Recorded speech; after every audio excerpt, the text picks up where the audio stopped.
Bonjour, donc je m'appelle Pierre Cot, je suis prof à la fac de médecine, comme l'a dit madame. Je suis très heureux d'être au Québec.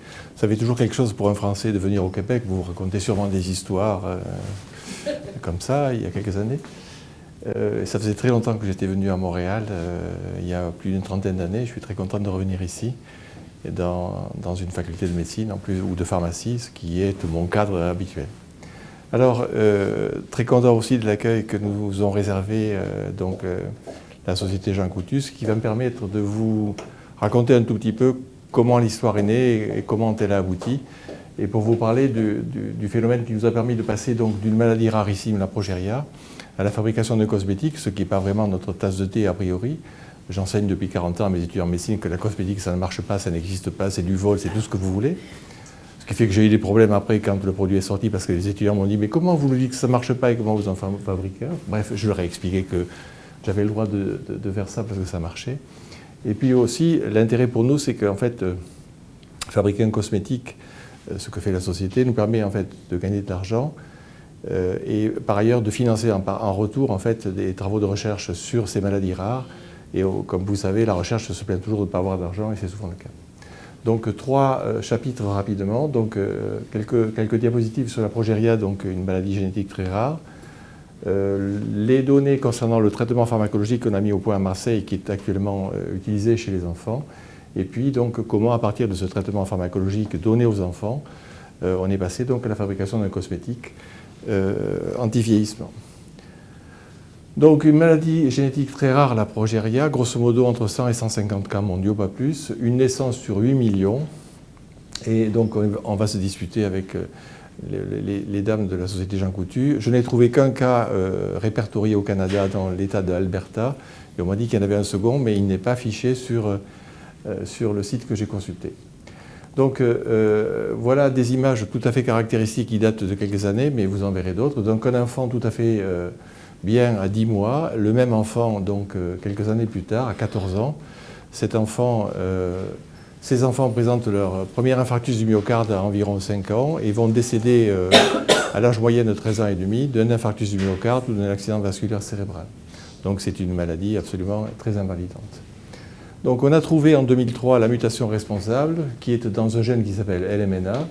Donc l'équipe dirigée par Nicolas Lévy comportait un certain... Donc voilà la couverture, enfin la page de l'article que nous avons publié dans la revue Science, l'image de Mégane, la petite fille française chez laquelle on a trouvé la mutation, et la même petite fille qui est décédée quelques mois après cette photo, en septembre 2008, et qui n'a pas bénéficié en fait, du traitement.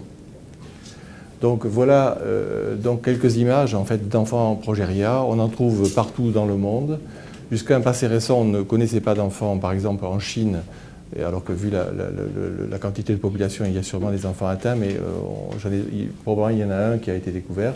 Mais quelle que soit l'origine dans le monde, ces enfants présentent tous le même phénotype qui est devenu tout à fait caractéristique. Mais pendant longtemps, on ne savait pas diagnostiquer ces enfants.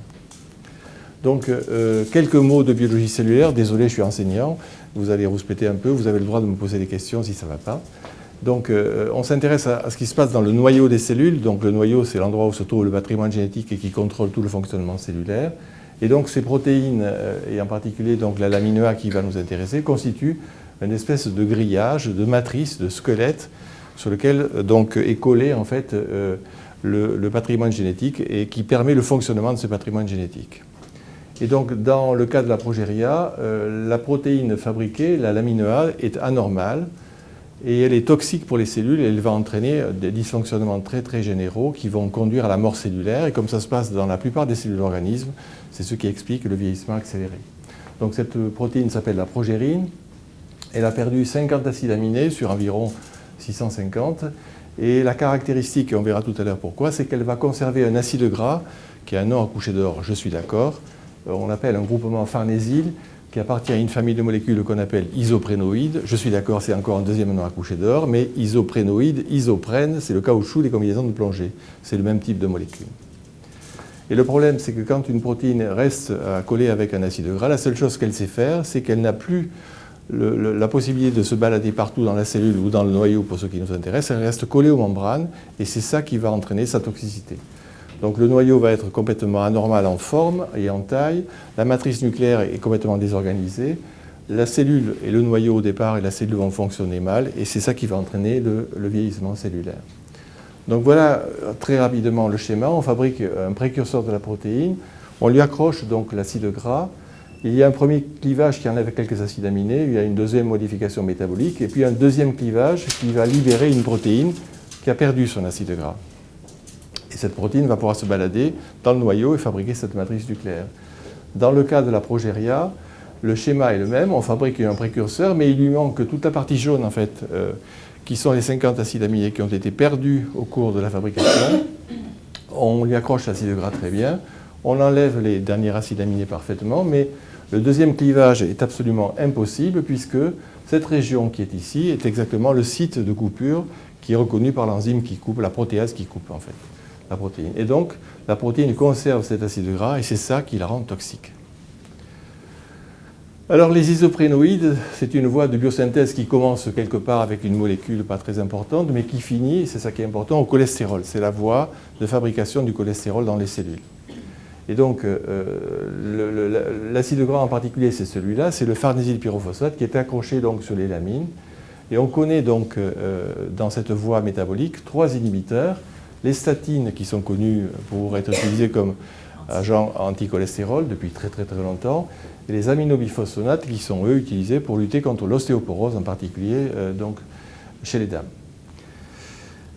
Voilà une cellule normale avec une matrice bien rectangulaire, bien carrée. Bien sûr, c'est pas comme ça, mais c'est juste pour figurer l'image. Et dans le cas de la progéria, on a un noyau qui est très biscornu et il y manque donc des constituants de la matrice au milieu, d'où le trou. Et puis, par ailleurs, il y a beaucoup plus de protéines à la périphérie puisque la progéine reste ancrée par cet acide gras à la membrane nucléaire, d'où cet épaississement, en fait.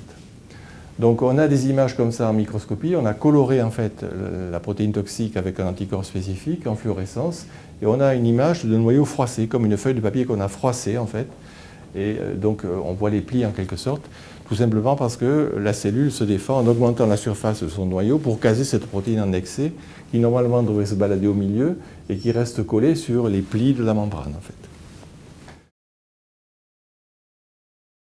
Les maladies sont rares.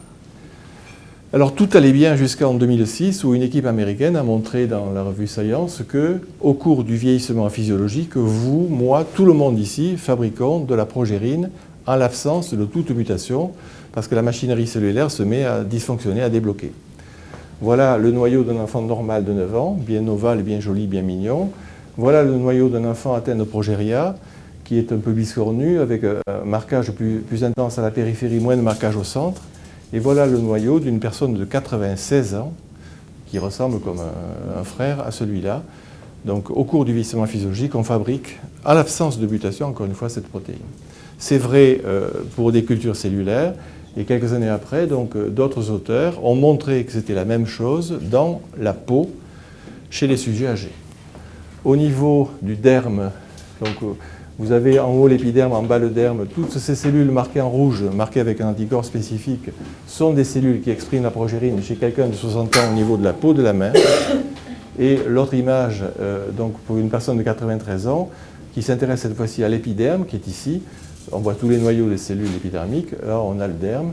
Et on voit, donc cette image est agrandie ici, on voit à nouveau des cellules exprimant la progérine au cours du vieillissement physiologique. La progérine fait disparaître les cellules souches qui sont présentes dans tous les tissus, qui assurent le renouvellement normal des tissus. Une cellule souche est une cellule qui est capable de se diviser en donnant une cellule souche qui restera souche, qui se divisera en donnant une cellule souche. Et la deuxième cellule née à chaque fois va se différencier, va donner une cellule adipeuse, une cellule musculaire, un neurone, ce que vous voulez. Dans le cas de la progéria, donc chaque fois que les cellules souches contiennent la progérine, elles se divisent et elles vont donner 2 cellules qui vont se différencier, ce qui fait qu'on va perdre le pool de ces cellules souches très rapidement, ce qui est aussi un facteur de vieillissement accéléré. Ça va? Dans la peau, on trouve ces cellules souches au niveau de la dernière couche cellulaire qui est à l'interface entre l'épiderme et le derme. On en trouve bien sûr dans le derme et on en trouve aussi dans les cellules adipeuses de l'hypoderme. Et au cours du vieillissement physiologique, l'hypoderme, le tissu adipeux, diminue en épaisseur, l'épiderme diminue en épaisseur, pareil que le derme, ce qui fait que la peau en totalité donc, devient très très mince. Donc un schéma qui résume tout ça très rapidement. Le fait qu'on ait la présence de ces protéines toxiques dans le noyau fait que tout le reste de la machinerie cellulaire fonctionne mal. La division cellulaire, la réparation de l'ADN, qui est un phénomène constant, permanent. Je ne vais pas rentrer dans le détail. Et comme le noyau contrôle tout le reste du fonctionnement cellulaire, eh bien, les organites eux-mêmes, qui sont contrôlés par les protéines codées par le génome nucléaire, vont aussi mal fonctionner. Donc en 2008, on a trouvé une combinaison de médicaments pour non pas traiter la maladie, mais enfin, en tout cas pour essayer de corriger en fait, la maladie en diminuant la toxicité de la protéine. Donc on a publié ça dans une revue aussi Nature Médecine, en utilisant donc un modèle animal généré par l'équipe de Carlos López-Otín à l'université d'Oviedo en Espagne, avec qui on travaille en collaboration depuis très longtemps, qui a fabriqué une souris qui reproduit en fait, la maladie humaine, la progéria. Ce qui permet de tester en fait, tous les moyens que l'on peut imaginer comme traitement pour essayer de corriger l'anomalie. Et donc on a trouvé que la combinaison de deux médicaments, un aminobiphosphonate d'une part, qui s'appelle zoledronate, et une statine d'autre part, associés, vont permettre en fait, de corriger les anomalies présentées par cette souris. Juste pour la petite histoire, parce que c'est quand même assez rare, donc ça c'est la couverture du périodique scientifique, Nature Médecine. Donc ça c'est le noyau anormal. Ça, ce sont les dents des souris. Les souris ont exactement un peu les mêmes anomalies que présentent les enfants. Et comme les enfants, elles ont par contre les dents qui poussent à leur taille normale, ce qui fait qu'elles ont une toute petite mâchoire, elles ont des dents qui sortent dans tous les sens, et elles ont des difficultés à manger. Et c'est la même chose pour les enfants. Les enfants, il faut leur faire de la chirurgie dentaire parce qu'ils ont un tout petit maxillaire et ils ont d'énormes dents et ça ne colle pas, il n'y a pas assez de place en fait. Le dessin a été fait par Carlos López-Otín à la manière de Juan Miró, qui est un peintre. Alors Carlos, qui est espagnol, dit qu'il est espagnol, je dis qu'il est catalan, ce qui n'est pas tout à fait la même chose en fait. Pardon, quand vous dites les enfants qui ont la progéria, les dents ne sont pas... Donc, est-ce que les dents grandissent à leur taille normale. Okay, donc et le problème, c'est qu'ils ont un maxillaire très petit. Et donc, les dents se chevauchent, en fait, et il faut leur faire de la chirurgie dentaire pour enlever beaucoup de dents, de manière à ce que les dents de taille normale tiennent dans un maxillaire dont la taille est très petite. Mais maladie, ça ne touche pas seulement le tissu cutané. Ah non, non, non, ça touche tous les tissus, sauf le système. On parle vraiment des... Tout à fait. Okay, le seul tissu qui échappe, c'est le système nerveux central. Les enfants, parce que dans les neurones ne fabriquent pas l'amine A, et donc ne fabriquent pas la protéine mutée. C'est le seul tissu à ce jour connu qui échappe. Donc, et donc les enfants atteints de progéria n'ont pas de retard mental, etc. Tout. Okay. Donc le système immunitaire de la peau est touché aussi. Oui. J'avais trouvé ce schéma dans la revue Science il y a quelques années et je m'étais moqué de Nicolas Lévy à l'époque où on mettait au point le traitement. Donc la combinaison statine anticholestérol, aminobiphosphonate antiostéoporose qui bloque à ces deux niveaux donc la fabrication de cette molécule ralentit donc l'isoprénylation de la progérine et donc la rend beaucoup moins toxique. Et si l'on met une des molécules, ça ne marche pas. Si on met l'autre molécule toute seule, ça ne marche pas. Il faut la combinaison des deux pour que ça marche en fait.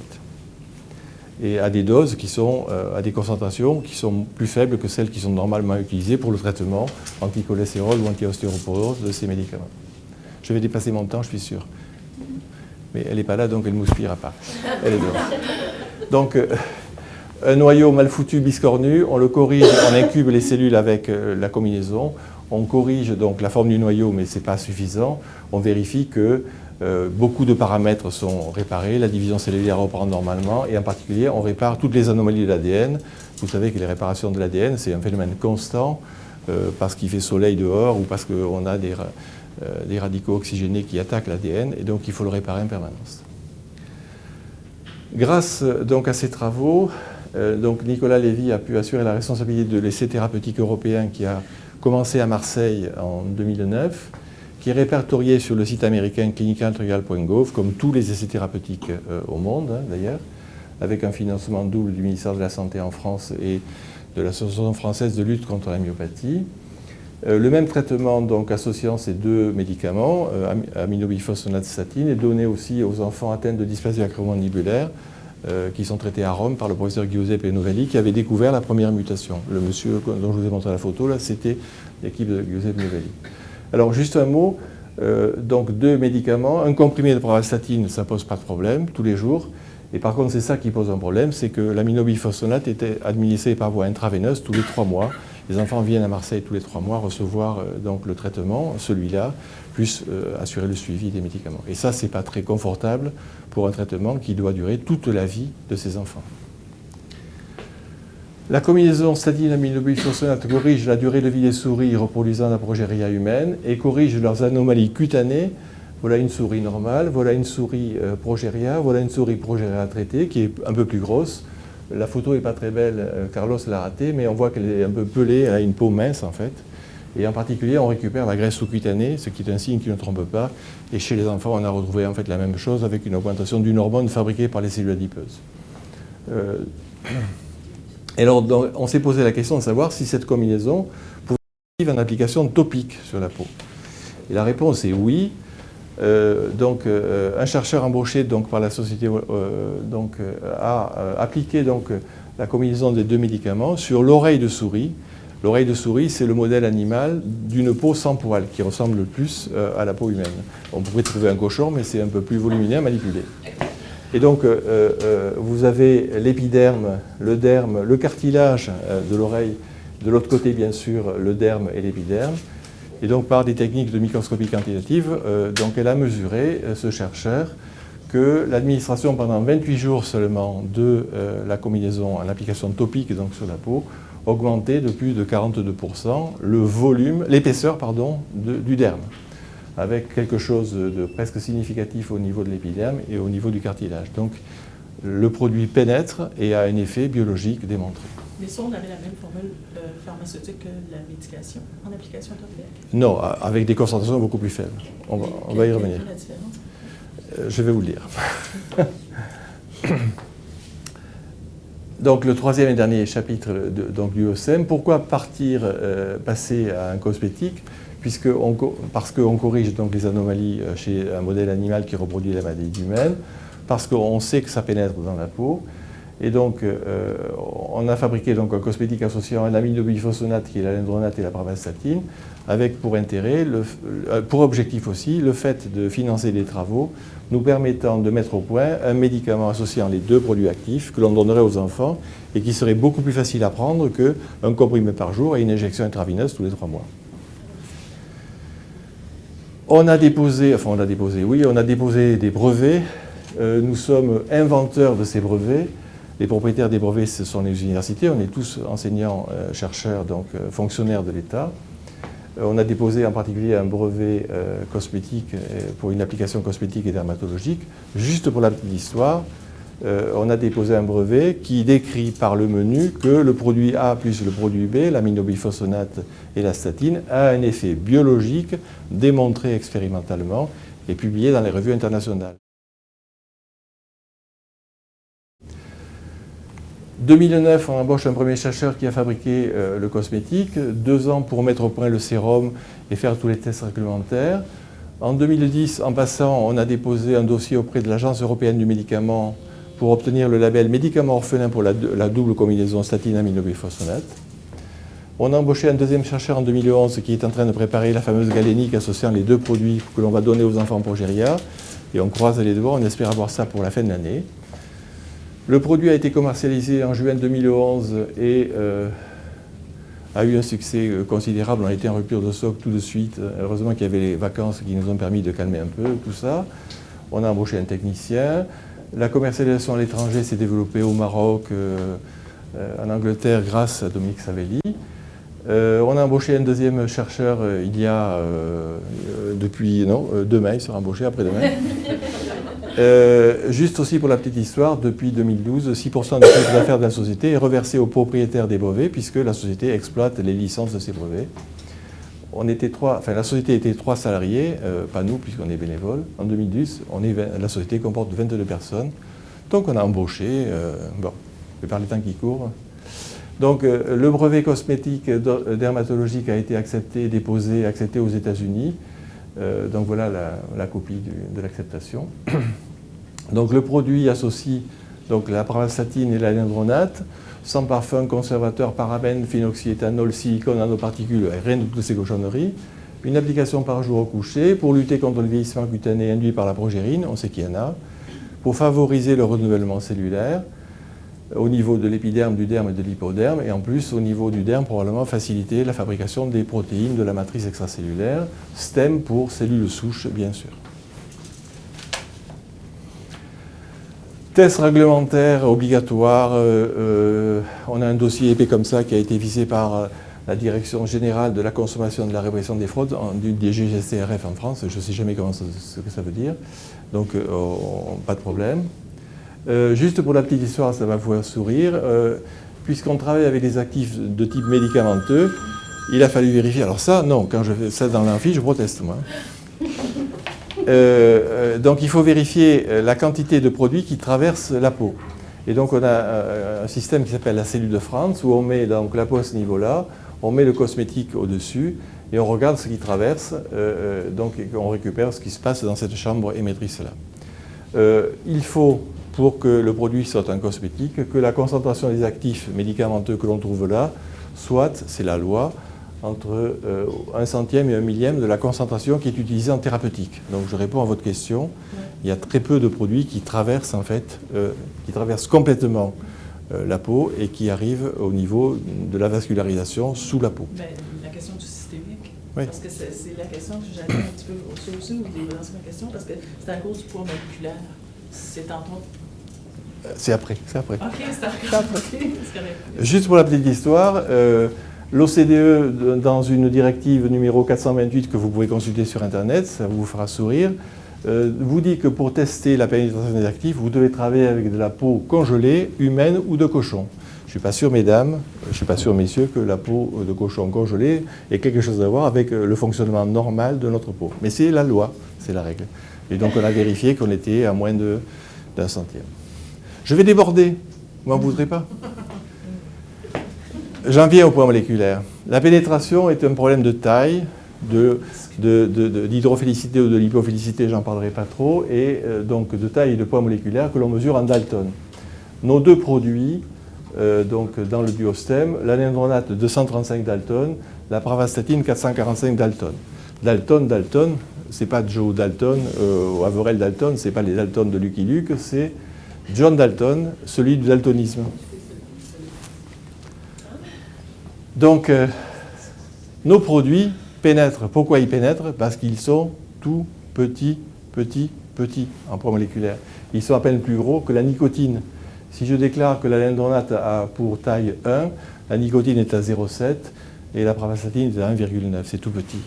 Et c'est ça qui permet de comprendre pourquoi ça pénètre. C'est parce que c'est petit et on peut considérer, on doit considérer, et en tout cas, je n'ai jamais vu de la démonstration inverse dans une publication scientifique, que le collagène qui fait 250 000 Dalton, 1000 fois plus gros que nos cochonneries, l'ADN végétal de je ne sais pas qui, je ne vous dirai pas qui, mais vous le savez, 5360 fois plus gros, l'acide hyaluronique, la cerise sur le gâteau, 5100 fois plus gros, vous pouvez en mettre des kilos sur votre peau, il ne pénétrera pas, sauf si vous prenez une seringue et que vous l'injectez, là d'accord. Convaincu? Oui, mais c'est parce que je pense que c'est un dossier qui est discuté encore en Europe et aux États-Unis également, la question de la pénétration au niveau des en tout cas, on va mélanger sur ça. Là, Le rôle de la peau, c'est d'être imperméable. Donc, mesdames, vous n'hydratez pas les couches supérieures de l'épiderme, même si on pouvait croire le contraire, parce que le rôle de l'épiderme, c'est d'être imperméable. Les brûlés meurent parce qu'ils ont perdu l'épiderme et ils meurent par déshydratation. Et donc, quand on veut sauver un brûlé qui a beaucoup de surface de peau brûlée, on lui colle du gras sur la peau, on lui fait une greffe, on essaie de rétablir l'étanchéité. D'accord? Donc, vous n'hydratez pas les couches supérieures de l'épiderme. Là-dedans, il y a une kératine qui est la plus insoluble connue. Ce qui vous permet d'expliquer que vous trouvez les cheveux des momies mayas ou égyptiennes 5000 ans après leur mort et leur enterrement dans les trucs. On a vérifié l'efficacité du sérum. On veut être des scientifiques et donc on a fait la chose de façon scientifique. On a pris 99 volontaires, choisis, randomisés, qui ont reçu sur un demi-visage pendant 28 jours, 56 et 84 jours un produit, 2 tiers de femmes, 1 tiers d'hommes, âge moyen 61 ans, test en double aveugle, le patient, le sujet ne savait pas ce qu'il mettait sur la peau. Le médecin qui le regardait ne le savait pas non plus. On a comparé Duostème contre le placebo de Duostème, c'est-à-dire Duostème sans les produits actifs, et on l'a comparé à un produit du commerce qui avait été sélectionné l'année avant par une revue française de consommateurs, 60 millions de consommateurs, comme étant l'un des meilleurs sur le marché. Donc c'est une étude randomisée à double aveugle Oui. que vous avez pour le cosmétique. Oui. C'est rare que ça se fait, il me semble. Mais on est des scientifiques, on n'est pas... Voilà. C'est- On essaie de... Alors, ces mesures, en fait, nous permettent d'avoir une petite dizaine de paramètres, je ne vais pas rentrer dans le détail, mais c'est un truc qui est calibré, qui est standardisé en fait, au niveau de l'utilisation de ces appareils. Et donc 8 paramètres ont été mesurés 4 fois, au jour 0, 28 jours après, 56 jours après et 84 jours après. Et on va préparer une publication de ces résultats. Oui, on va le faire. Non, pas encore. On va le faire. Une publication validée par des pairs? On va le faire. On est en train d'écrire le papier. Enfin, ça fait partie d'une thèse en fait, d'une étudiante, celle qui a fait le cosmétique, qui est en contre à CIFRE et qui doit soutenir sa thèse au mois de juillet. En fait. Donc en résumé, Duostème, c'est le seul cosmétique qui contient 2 produits actifs qui diminue la toxicité cellulaire de la progérine, qui est l'un des facteurs cellulaires du vieillissement. Ce n'est pas le seul, il y en a d'autres, mais c'est l'un des facteurs, et en tout cas c'est le plus récent. Cosmétique basé sur des recherches en génétique et en biologie cellulaire publiées dans les meilleurs journaux scientifiques internationaux, Science et Nature Médecine. Notre produit est commercialisé depuis mai 2011. Ça a été un succès immédiat, puisque nous avons eu le premier mois une rupture de stock. Le phénomène bouche à oreille a été très puissant. Il y a eu la presse qui nous a soutenus dès le départ. On n'a jamais fait de publicité, je tiens à le préciser. Les 6 premiers mois, nous avons vendu 50 000 flacons avec seulement 70 points de vente, ce qui est carrément extraordinaire. D'ailleurs, quand je voyage à l'export, la première question qu'on me pose, c'est « Monsieur Savelli, expliquez-nous comment vous avez fait ». Donc, la vérité est là, c'est tout simplement que le produit est bon. On a une belle histoire derrière, ce qui est vrai que ça intéresse un peu les journalistes d'avoir un sujet un peu différent à raconter. Aujourd'hui, nous venons d'achever la première année d'exploitation pleine, avec un succès qui est constant et qui progresse sans cesse. Nous augmentons nos points de vente, parce qu'au début, nous avons fait un partenariat exclusif avec un groupe de parapharmacie qui s'appelle Parashop en France, 70 points de vente donc. Depuis le mois d'avril de 2012, nous avons ouvert dans des pharmacies sélectionnées, pour leur qualité de travail et de fonctionnement. Donc aujourd'hui, en France, nous avons presque 300 points de vente et c'est en train de grossir. Parallèlement à ça, on attaque le marché export. On a commencé avec le Maroc parce que c'était très facile, c'est en face, et la réglementation nous permettait d'agir très rapidement avec eux. Nous avons également ouvert en Suisse avec les magasins Manor. Nous sommes en Grande-Bretagne. Nous venons à peine d'ouvrir la Suède. J'ai fait la présentation presse la semaine dernière. Le Danemark, c'est la semaine prochaine. Ils vont arriver au mois de juin l'Allemagne, l'Autriche, probablement le Portugal. Voilà. Nous sommes une toute petite entreprise, 22 personnes, c'est pas beaucoup. Il y a beaucoup de travail pour ouvrir un nouveau marché, donc on avance petit à petit. Nous avons choisi donc le Québec pour attaquer l'Amérique du Nord pour une raison très simple, c'est que Jean Coutu nous a repérés, il a pris contact avec nous. Et pour nous, c'était très intéressant de venir au Canada d'abord, et surtout au Québec. D'abord parce qu'il y a des facilités, à commencer par la langue. La réglementation de Santé Canada est une des plus sévères au monde, et pour nous, c'était intéressant de se confronter à cette réglementation. Si on passe ici, on passe partout. Voilà. L'idée simple. Vous êtes déjà rentré aux États-Unis? Non, pas encore. Okay. Pour le moment, première nord-américaine, c'est le Québec, les pharmacies Jean Coutu. Donc, vous êtes rentré à Santé Canada, même si, parce que souvent la réglementation de Santé Canada suit le NDI. Oui, non, mais par hasard. Oui, non, mais en fait, ça suit, c'est le même genre de réglementation, mais c'est le fonctionnement qui n'est pas le même. Santé Canada, vous mettez votre produit sur les étagères et vous devez faire la déclaration dans les 8 jours qui suivent la commercialisation. La FDA aux États-Unis, vous mettez vos produits sur les étagères, si vous ne voulez pas les déclarer, vous ne les déclarez pas. S'il y a un problème, on vous tombe dessus, mais s'il n'y a pas de problème, voilà. Il y a toujours quelqu'un, voilà. Mais c'est beaucoup moins sévère dans le fonctionnement que Santé Canada, qui est très strict, par contre. Si ça touche les Américains. Ouais. c'est autre chose. Ouais. Mais bon, de toute façon, nous savons très bien que d'autres groupes nord-américains observent ce qui va se passer. On a déjà été contactés par d'autres laboratoires. Vont observer ce qui va se passer chez Jean Coutu. Là. On a été contactés par Pierre Fabre, on a été contactés par d'autres sociétés. Le médicament, on concerne très peu d'enfants. Est-ce qu'il y a des médicaments orphelins au Canada? Est-ce qu'il est dans la classe médicaments orphelins tout à l'heure? Non, le dossier EMA est validé pour la FDA, mais on n'a pas déposé pour le Canada non plus. Comme médicament orphelin? Comme médicament. Okay, c'est vrai que ça viendra. Le problème du médicament orphelin, c'est qu'il est orphelin. Ça concerne très peu de gens. Aujourd'hui, il y a 15 enfants malades, c'est ça, qui sont soignés à l'hôpital de la Timone à Marseille, en partie par l'équipe du professeur Pierre Cot et du professeur Nicolas Lévy.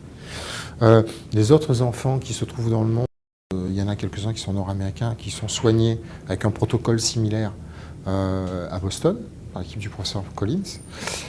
Il y a une nébuleuse, c'est la Chine, on ne sait pas combien ils ont d'enfants malades, mais bon, c'est la Chine. Voilà. Mais encore une fois, la galénique du médicament orphelin est en cours de développement. Elle sera achevée d'ici quelques mois. Et quand elle sera achevée, effectivement, il y aura des dépôts qui seront faits. Voilà. Mais c'est un autre problème. Et c'est important, par contre, de souligner effectivement que notre société travaille à la fois sur le cosmétique et sur le médicament. On a une réalité scientifique et une réalité pharmaceutique aussi. Voilà. Si vous avez des questions. Merci beaucoup, monsieur. Ouais. Merci beaucoup. Je vous en prie. Alors, le sérum Zostem maintenant disponible dans les succursales Jean Coutu au prix de 80 $. Ça nous fait plaisir de vous annoncer aussi qu'en début d'été, il y aura l'introduction du contour yeux. C'est certain qu'être un sérum, c'est un produit très attendu. Alors, nous allons demeurer